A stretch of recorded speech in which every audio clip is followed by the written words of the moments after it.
Bonjour à vous. Bienvenue sur ma chaîne Chrissy News. Je suis ici pour vous faire parvenir la parole de Dieu à travers son serviteur Chris Dikouma Anna, à travers plein d'autres serviteurs de Dieu. Ici, nous allons plus nous attarder sur l'émission Kanguka. Oui, c'est une émission du pasteur Chris Dikouma Anna. Et Kanguka veut dire quoi? Kanguka veut dire réveillez-vous. C'est la langue parlée au Burundi. Désormais sur cette chaîne Chrissy News, installez-vous bien parce que nous allons vibrer au rythme de Jésus-Christ de Nazareth. Nous allons danser au son du Saint-Esprit. Nous allons vibrer. Nous allons nous réjouir avec les chérubins, les séraphins, les principautés, pour ne citer que cela. Installez-vous bien, nous allons bientôt décoller. Bienvenue à tous dans l'émission Kanguka. Mon nom est Chris Dikouma Anna. Aujourd'hui, nous sommes jeudi. Nous continuons avec l'enseignement sur le changement de mentalité. On a appris beaucoup de choses. Et si tu es nouveau dans l'émission Kanguka et tu n'as pas pu suivre les autres enseignements sur le changement de mentalité, va dans les archives parce que les jeudis, je parle sur le changement de mentalité parce que les enfants de Dieu ont besoin de changer de mentalité. C'est bien d'être rempli du Saint-Esprit, mais on a besoin de connaître les principes de Dieu parce que tous les problèmes dans son monde ont une solution dans la parole de Dieu. Jeudi dernier, je vous montrais l'importance d'assister tout le monde en général, mais jeudi en particulier les frères et sœurs dans la foi, c'est-à-dire ceux qui ont la foi en Jésus-Christ. Le verset se trouve dans Galates 6, verset 10. J'aimerais répéter ce verset, il est dit: ainsi donc, pendant que nous en avons l'occasion, pratiquons le bien envers tous, et surtout envers les frères à la foi. Ici, on voit bien qu'on nous demande d'aider tout le monde. Ici, je dois préciser qu'on ne demande pas d'aider les chrétiens seulement, les frères et sœurs dans le Seigneur seulement. Non, on aide tout le monde. Quelqu'un qui a le Saint-Esprit secourt tout le monde. Mais ici, on a précisé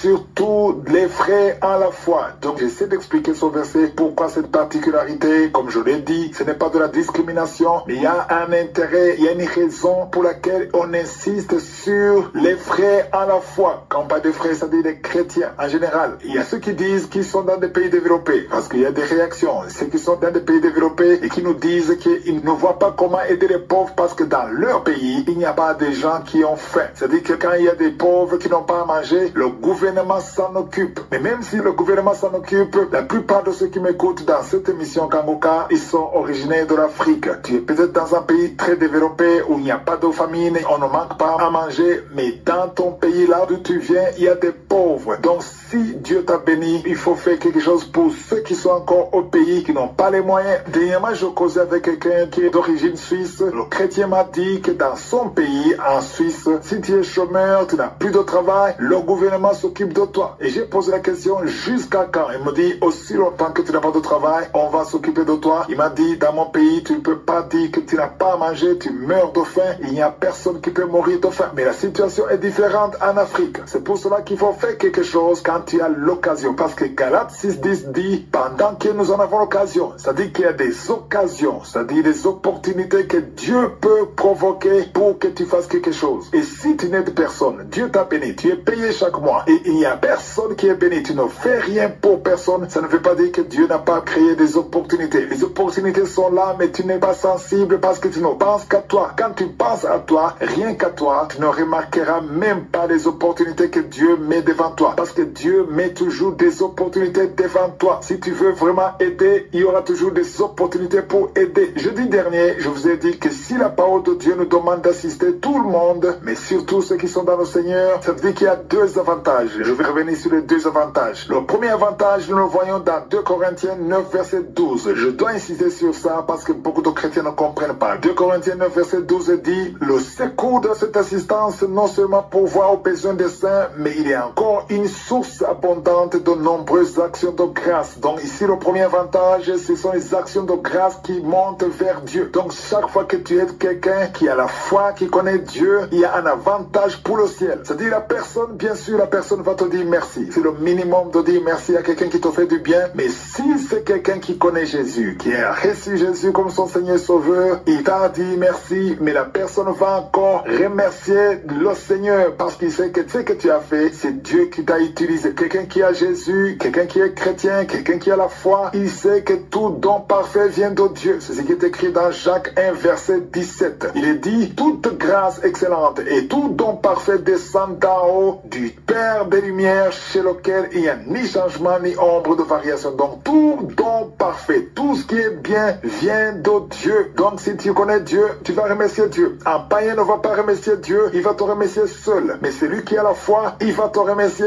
et il va aussi rendre grâce à Dieu. Et Dieu a un avantage, le ciel a un avantage parce que quelqu'un qui a la foi va louer Dieu. Et il n'y a rien qui peut plaire à Dieu que les actions de grâce des enfants de Dieu. Ça, c'est un avantage important pour le ciel. Parfois, quand je suis d'aider quelqu'un, je pense à la personne qui est dans le besoin et je pense aussi au ciel qui bénéficie des actions de grâce. Il y a un autre avantage. Le deuxième avantage, c'est que la personne non seulement va louer Dieu, mais la personne va prier pour toi. C'est ce que je vais expliquer dans l'émission de jeudi prochain. Donc, il y a deux avantages. Il y a les actions de grâce qui montent au ciel. Il y a toi qui bénéficie aussi la prière de la personne qui croit en Jésus parce qu'elle va remercier Dieu et va prier pour toi. Mais il y a également un avantage quand tu es un non-croyant parce que le non-croyant verra l'amour de Dieu. Je vais continuer à en parler jeudi prochain.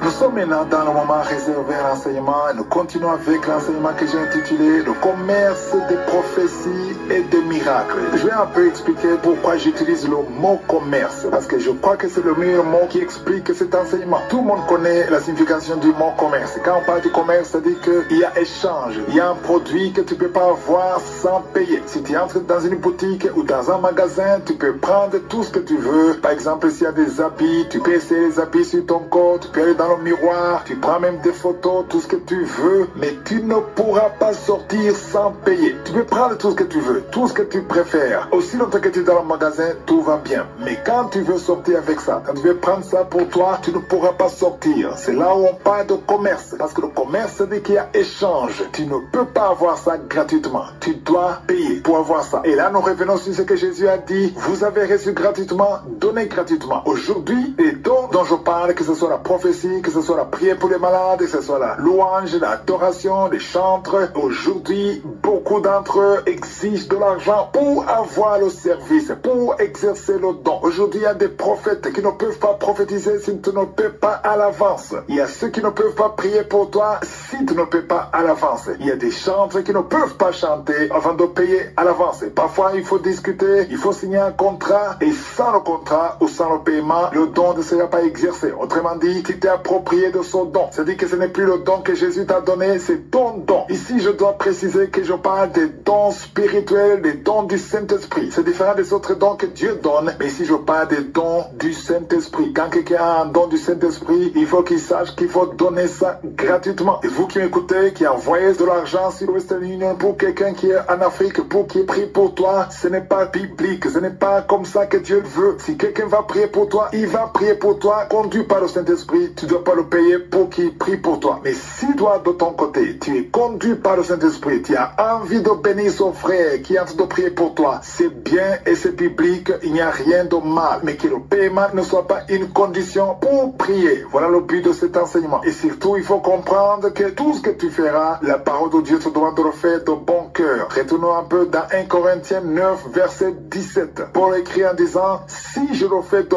bon cœur, j'en ai la récompense. Vous voyez la condition pour avoir la récompense? Il faut exercer le don spirituel de bon cœur, c'est-à-dire sans contrainte, sans spectacle. spéculation, sans manipulation. Fais ça de bon cœur. De bon cœur, ça veut dire que tu le fais avec l'amour de Dieu. C'est ça qui manque aujourd'hui. Exerce ton don avec l'amour de Dieu. S'il faut aller chanter dans un concert, va chanter de bon cœur. S'il faut prier pour quelqu'un, il faut le faire de bon cœur, sans exiger un paiement. S'il faut prophétiser, prophétise de bon cœur. Et le verset 17 continue en disant, mais si je le fais malgré moi, c'est-à-dire que je le fais avec des conditions, avec des spéculations, ou bien tu es forcé de le faire alors que tu n'as pas envie de le faire parce que tu ne vois pas l'intérêt, le verset termine en disant, c'est une charge qui m'est confiée. Même si tu veux payer des gens, tu te confies toi-même une charge. C'est une charge. Et au verset 18, il dit, quelle est donc ma récompense? Une question très intéressante. Quelle est ta récompense? Tous ceux qui font un travail, ils veulent la récompense. Même ceux qui servent Dieu, ils veulent la récompense. Quelle est la récompense? Le verset dit, c'est d'offrir gratuitement l'évangile que j'annonce. Je répète, c'est d'offrir gratuitement l'évangile que j'annonce. Toi qui évangélises, toi qui prêches, toi qui prophétises, toi qui loues Dieu, il faut offrir son service gratuitement sans exiger un paiement. Parce que le verset dit, c'est d'offrir gratuitement l'évangile que j'annonce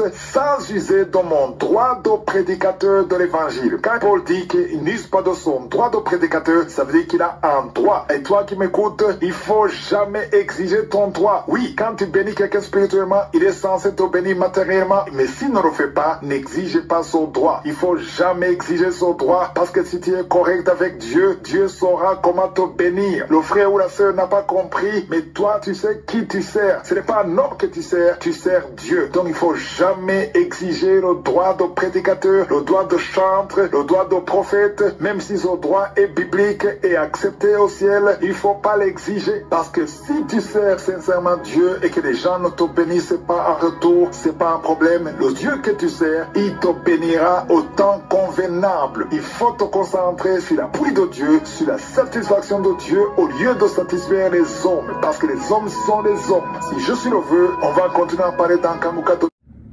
Nous sommes arrivés au terme de cette vidéo. J'espère que vous vous êtes bien régalés.